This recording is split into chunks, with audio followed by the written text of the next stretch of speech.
Hi, my name is Julianne Arney, and I'm a licensed clinical social worker working in private practice in the state of Florida.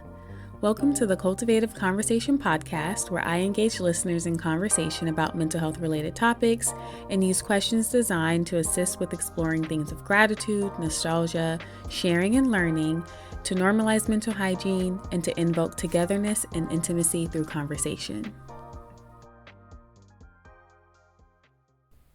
Welcome to another episode of the Cultivative Conversation podcast. This week's Cultivative Conversation question is, how are you going out glad this year? Share at least one thing you are grateful for, learned, accomplished, and were delighted by in 2025. As I reflect on my experience of 2025, I find myself feeling grateful for my resilience. This year, like many others, came with lots of change and demands for adjustment that required me to be so much more aware of my strengths, more open to being flexible, and more reliant on my relationships in ways that were new to me. I'm grateful that as the year comes to an end, I am feeling proud of the decisions I've made and confident in my ability to make helpful decisions for myself in the year ahead.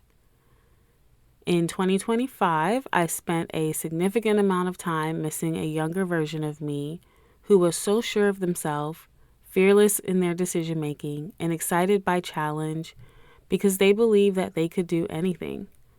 I also learned this year that those parts of me are still present and not as far away from who I am today as I thought.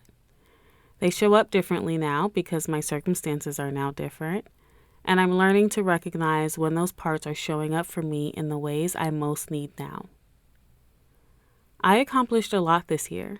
I accomplished my goal of publishing 52 episodes of this podcast. I completed another year of private practice, something I will always be proud of. I made the decision to take a step towards expanding my practice this year, and I'm looking forward to seeing it come to fruition next year.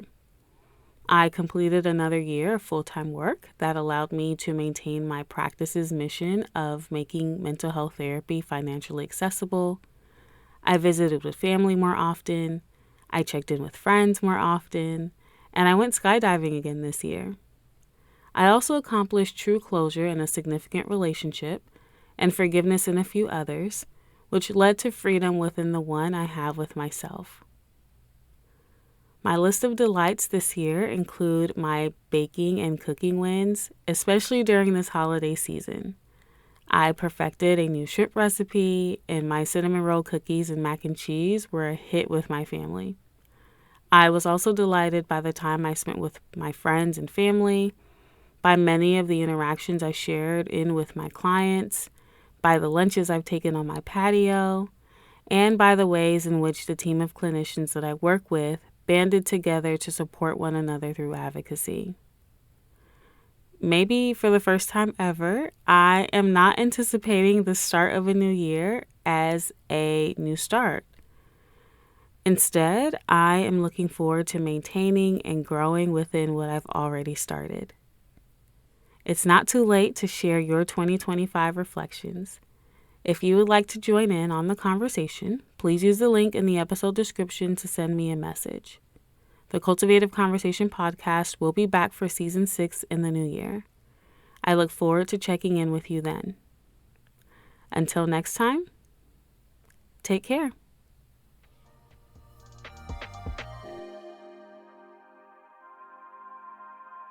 Thank you for joining me for this Cultivative Conversation. If you have not already, please subscribe to the Cultivative Conversation podcast and share this episode with a friend.